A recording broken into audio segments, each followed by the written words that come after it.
Into the place, a spot you from erase my heart, it started racing. The crowd across the way, flowers on your face, and then from the Good morning everyone! Welcome back to another vlog! Day off na naman guys, so marami po akong nakalista na gagawin, which is actually yung ibang nilista ko for my to-do list for today. Medyo nagawa ko na sila. The only thing na nagpahirap sa akin talaga this morning is this workout. Sobrang hirap talaga. I wanna go back to my old self-char.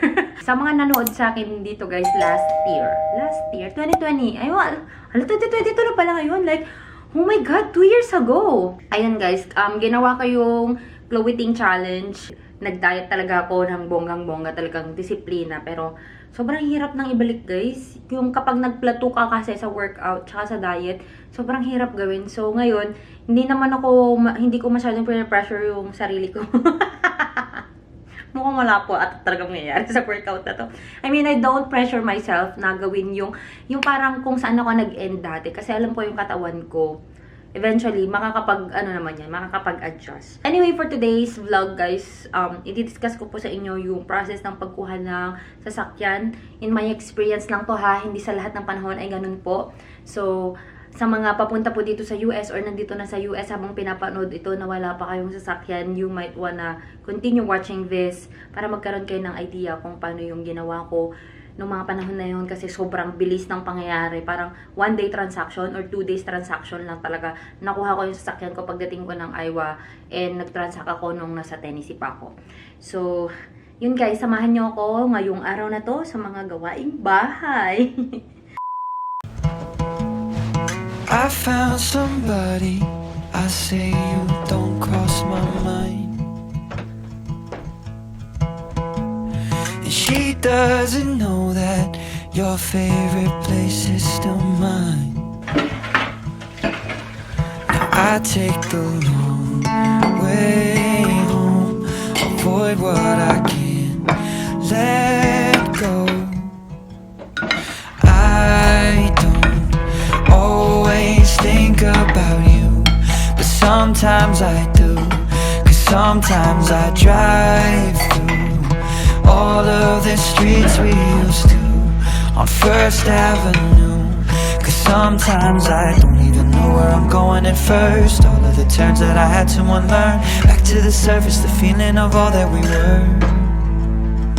I don't always think about you till First Avenue, that's when I do.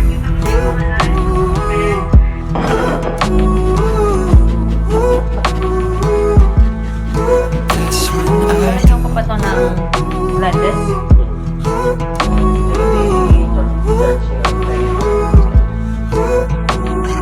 I guess the truth is I can't leave memories behind. When she asks about you, I hesitate every time. Every time. I don't always think about you, but sometimes I do, 'cause sometimes I drive through all of the streets we used to on First Avenue, 'cause sometimes I don't even know. So some of you guys ay nagtatanong kung paano po kumuha ng sasakyan dito sa US, mga nagko-comment, mga nagme-message sa akin, and some of you guys are still there in the Philippines.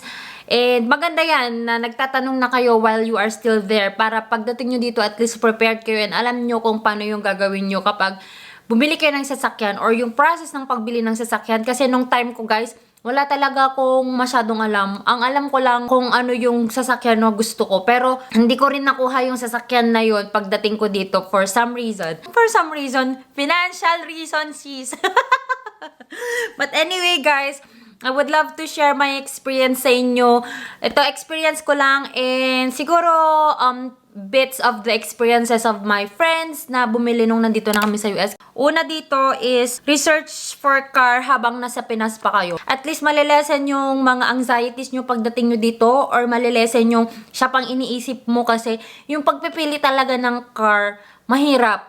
Actually, may napili na ako during that time nung nasa Pinas pa ako. Kaso, pagdating ko dito, guys, hindi siya available sa area ko. Ang mahal na pagdating ko dito. Basta, iba na talaga. So, nag-change ako ng option ko. Yung second option ko, yun talaga yung kinuha ko. Kasi, ayoko na mag-isip pa ng mga kung ano-ano. So, ano ba yung mga dapat yung i-research? Anong company yung gumawa? So, gusto nyo ba ng Asian cars like Toyota, Honda, mga ganyan? Or gusto nyo ba ng American cars or European cars? Gusto nyo ba ng manual, automatic? Gusto nyo ba ng diesel, gas, or electric car? And then, of course, i-consider din po natin yung pupuntahan nating state. Like, for example, may winter. They suggest na kapag may winter sa pupuntahan nyo, dapat it's either AWD or 4-wheel drive yung sasakyan nyo. Personally, guys, my car is not AWD or 4-wheel drive. It's an honest mistake on my part before. Kaya kailangan talaga mag-research kayo. Kasi nung tinitingnan ko yung car ko, guys, last unit na kasi siya sa dealership and nag-markdown sila ng price kasi nung tumawag ako, dumating na yung mga 2022 model. So, yung 2021 nila na model, minarkdown nila ng bonggang-bongga. Tapos, nung tinitingnan ko yung specs ng sasakyan ko, ang nakalagay, FWD. Ang akala ko, guys, talaga 4-wheel drive. Yun pala, front-wheel drive. So, they suggest na you get all-wheel drive or 4-wheel drive. Kaso, guys, ang downside nun is mas mahal ang AWD na almost $2,000, ang 4-wheel drive ng $1,000, ganyan. Maintenance din ng AWD and 4-wheel drive, medyo mas mahal sila ng konti and mas magastos din ng gas yung all-wheel drive tsaka 4-wheel drive. That's what they said ha. Hindi ko alam. Sa mga mga car junkie, please comment down below kung anong masasabi nyo sa all-wheel, 4-wheel, and front-wheel drive. Ito, tip ko lang. Kung nagtitipid pa kayo, ayun yung bumili ng 4-wheel drive, all-wheel drive, or ng SUV. SUV is good kapag isasabak mo talaga siya sa mataasang snow.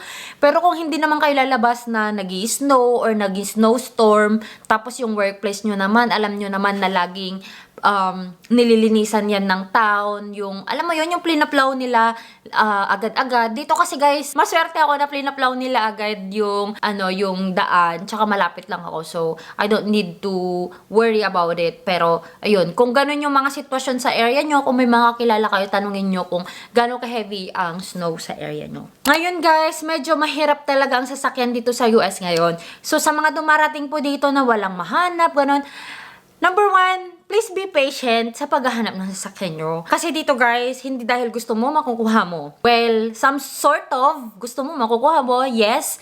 But without your patience, wala kang mahanap ng sasakyan kasi may shortage po tayo ngayon ng microchip. I-compare nyo guys yung brand new sa pre-owned. In my part, kaya ako napabili ng brand new dahil yung 2019 tsaka 2021 na sasakyan ko, halos magka-presyo sila, 2,000 lang ang pagitan. So sabi ko, kung gano'n lang din naman ang pagitan, doon na lang ako sa brand new. Kasi yung tinitingnan ko noon na sasakyan is 30,000 miles na yung natakbo niya, hanggang 60,000 lang yung warranty ng sasakyan. It's either 60,000 or 5 years. So, yun yung mga kailangan nyo consider guys kung kukuha kayo ng pre-owned. Ano yung warranty ng sasakyan, gano'n nakataas yung mileage niya. And of course guys, pag bibili kayo ng pre-owned, I strongly suggest na huwag kayong kumuha ng mga sasakyan na nanggaling dito sa Midwest or sa mga lugar na nag-i-snow. Kasi yung daan dito guys, kapag nag-i-snow, nilalagyan ng asin. And alam naman natin, pag ang asin tumama sa sasakyan, tapos yung sasakyan nagkaroon ng konting gas-gas, doon nagsisimula ang rusting. So, dahil nga napag-decidean mo na kung pre-owned or brand new yung pupuntahan mo, syempre pupunta ka kung sino yung nagkikarry ng sasakyan na yon. Basta marunong ka makipag-transact sa email tsaka sa phone call, kahit hindi ka pumunta sa car dealership, okay lang. Kasi nung ako, nasa Tennessee ako, kausap ko is nasa South Dakota. Yun din ang mistake ko, guys. Check nyo talaga kung ano yung area ng tinatawagan nyo. Kasi sa akin nun, guys, ang malapit kasi dito na mga car dealership is Sioux City. Ang tinignan ko, nag-search naman ako, ang napuntahan ko, Sioux Falls, which is in South Dakota. That is like 2 states away from Iowa. Buti na lang yung drive galing sa kanila is just 3 hours away. So, tawagan nyo silang lahat, guys. Ang tanongin nyo, ano yung SRP ng sasakyan na binibenta nila? Magkano yung SRP ng CRV nyo na ganitong trim? Kasi may ano pa yan, kung anong gusto nyo ba, yung high-end ba nila, or yung pinaka-basic lang ba nilang trim, or yung mid-trim. Dapat alam mo yung mga tatanungin mo before you even call them. Kung gusto nyo naman ng pre-owned, CarMax and Carvana, they carry those cars. Pero guys ha, sobrang mahal. Promise. Kasi yung ibang financing, hindi nila yan papayagan pag mga ganun kasi mahal sila magbenta. Malulugi kayo. So, check nyo na. Hindi naman siguro lahat, pero in our experience, mahal talaga, mahal. Parang sobrang lapit na nila sa brand new yung ano. Kaya hindi na ako nag-pre-owned. Napapunta talaga yung brand new dahil lang dun. Pag napunta kayo sa mismong dealership or pag tumawag kayo, sasabihin nila, ano ba ang credit score mo? Kailangan namin ma-check para masabi namin sa'yo kung ano yung APR. Kasi for financing, yung APR guys is annual percentage rate. Ayan, yung APR. Kung di ako nagkakamali. Yun yung interest ng uutangin mo. Kung uutangin mo, pero kung ika-cash mo, edi why not? Ikaw na, madaming pera. Ayan. Habang nagsasalita kayo ng ganun guys, wag nyo munang ibibigay yung SSN nyo kasi once na binigay nyo yung SSN nyo, diba, tiningnan nila kung ano ang credit score mo. Bababa yun guys. Every check ng SSN kapag sa utang is bababa ang credit score mo. So, kunyari, 750 ang credit score mo, binigay mo ngayon yung SSN number mo sa kanila. Nag-hard pull. So, ibig sabihin, sinearch nila kung ano ang credit score mo, bababa yun. Tapos, hindi mo kukunin sa kanila. Tapos, pupunta ka na naman sa ibang car dealership. Tapos, papacheck mo na naman. Ibibigay mo na naman yung SSN mo. Check na naman nila. Hard pull ulit yun. Bababa na naman. Hanggang sa pababa ng pababa ang credit score mo. Hanggang sa pataas naman ng pataas ang APR mo. So, don't give your SSN yet. Makipag-transact ka o ano ba mga freebie ninyo? Ano ba ang mga ganito nyo? As for out-the-door price, ibig sabihin, pag out-the-door price, delivery, if they will give you delivery, including na po yung tax. Tax is mahal. Like 1,000 more. Okay? Hindi lang yung SRP ng sasakyan. So, dapat yun yung mga matanong nyo, tax, tsaka yung presyo mismo ng sasakyan, at saka kung ano yung mga pa-freebie nila, ganun. Bago nyo ibigay yung SSN nyo at mag-decide na dun kayo kukuha. So, ano na guys, alas 4 na, magluluto muna ako kasi mag-duty ngayon si Mac. So, tutuloy natin tong chikahan natin na to guys. Feels like forever, noticing everything, like the hair on the wall, food on the office table from last week. Parties are gone, weekends are ruined, can't even handle myself. It's been going too long, more than a nuisance. What has it done to the world? Is everything a dream?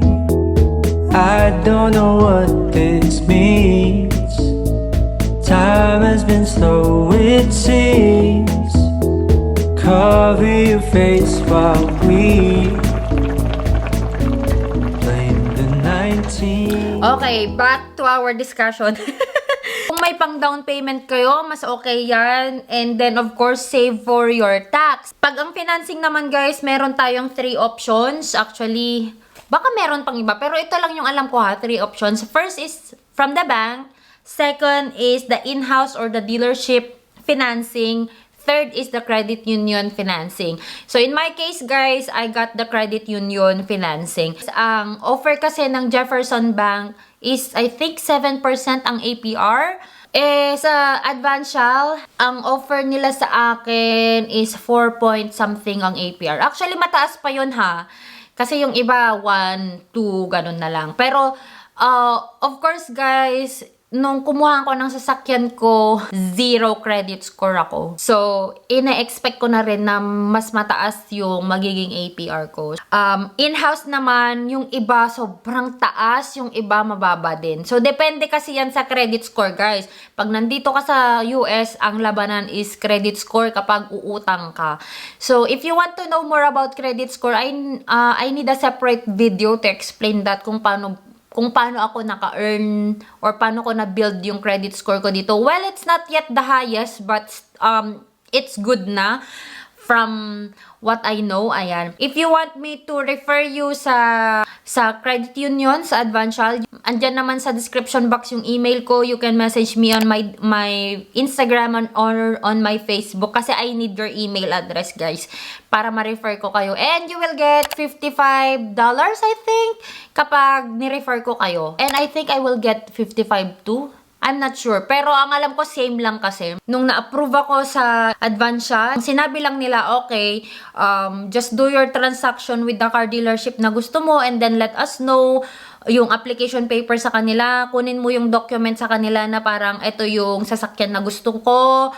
Ang in-email lang sa akin yun, guys, nung nakausap ko na yung taga Mitsubishi, in-email nila sa akin yung form na may nakalagay kung anong sasakyan, anong model, anong ganon, yung specs ng sasakyan, kumbaga, parang ganon.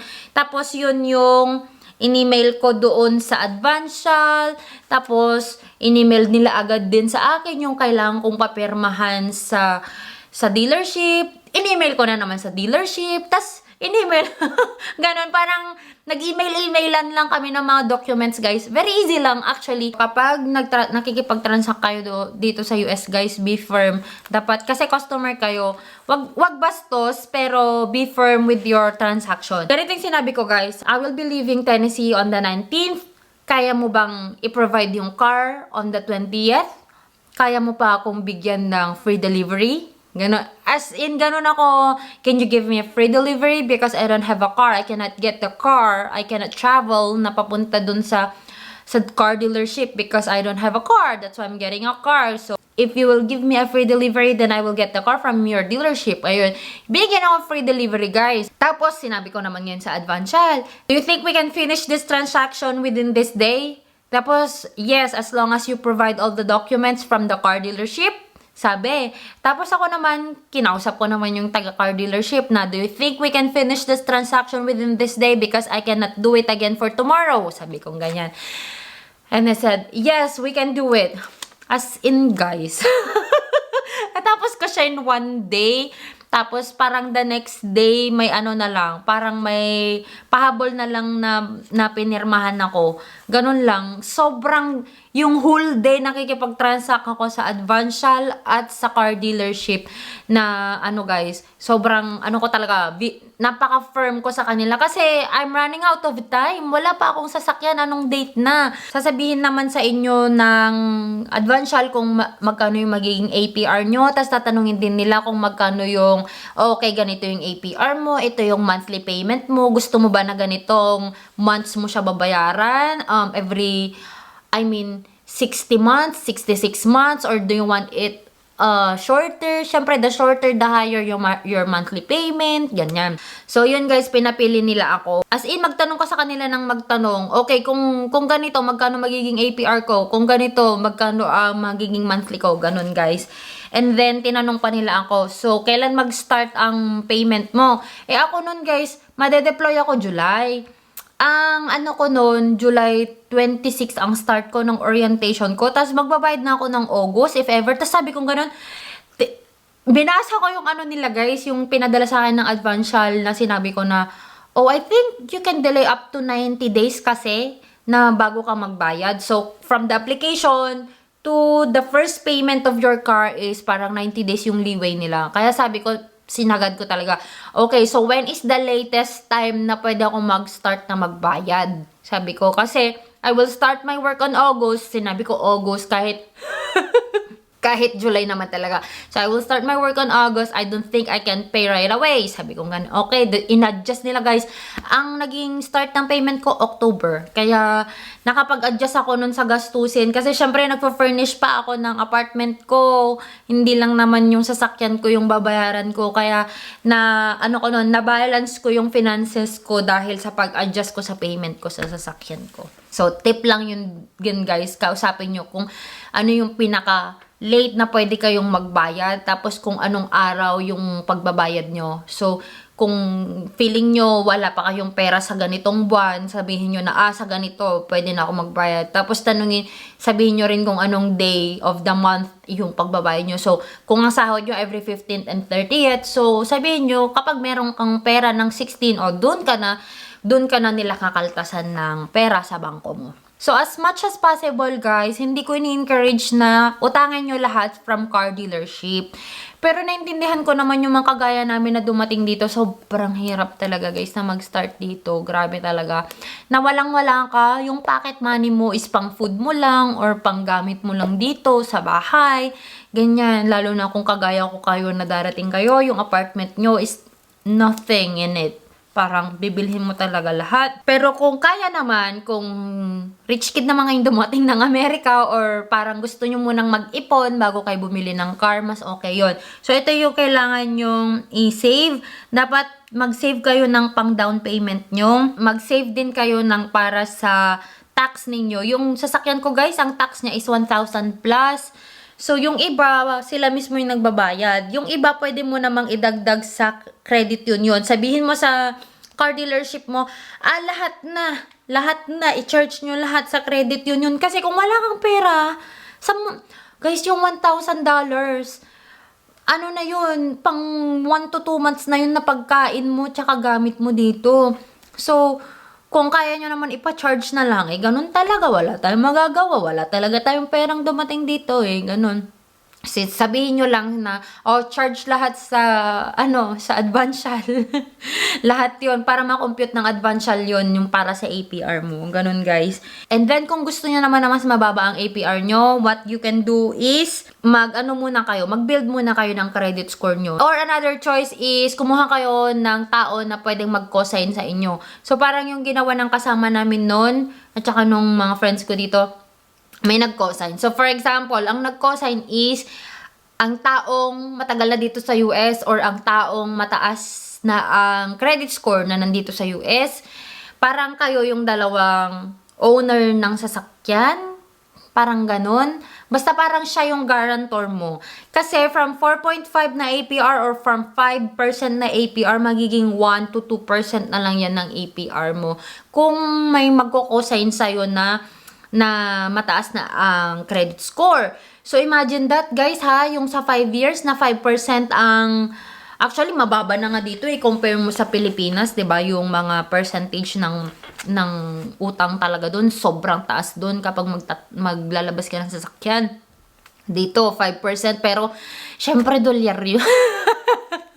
Kung may magko-cosign, why not, diba? So, for the documents na kailangan usually ng ating mga credit union or sa mga car dealership, guys, is you need your driver's license, SSN. Yun lang. Yun lang, guys, yung masishare ko ngayon araw na to. Sobrang haba ng video na to kasi sobrang mahirap talaga kumuha ng sasakyan. But anyway, guys, I wish you luck. Sana hindi kayo masyadong ma-stress. Nakaka-stress talaga yan. Tanggapin na lang natin na nakaka-stress talaga. Lalo na pagdating mo dito, wala kang kaalam-alam about car, wala ka pang driver's license, hindi ka pa marunong mag-drive. So, yung mga yun, guys. Stressful, pero everything is worth it naman kapag may sasakyan na kayo. And kung iniisip nyo na mag-Uber na lang kayo, try nyong mag-book ng Uber from your apartment to your workplace. Kahit wag nyo munang i-book, yung parang titingnan nyo lang kung magkano. And kung aabot siya sa hundreds in a month, mas okay na lang na bumili na lang kayo ng sasakyan nyo. Kaysa mag-Uber kayo. Tapos, kasi yung iba ang sinasabi nila, mag-Uber na lang ako, mag-iipon muna ako. Tapos, yung Uber nyo, magkano? 400 a month? Oh my God, gumawa ka na lang sa sasakyan mo. Kasi yung 400 mo magandang sasakyan na yung brand new na yun, wala ka pang down payment doon. Ganun guys. So, yun lang guys. I hope you enjoyed watching this video and I hope na may natutunan kayo. Wala po muna tayong shoutout for this video kasi sobrang haba na po ng video na to. Yun lamang guys. Kapag may mga katanungan pa po kayo or kung medyo hindi kayo naliwanagan sa ibang explanation ko, you can comment down below and I will try my best to answer your question.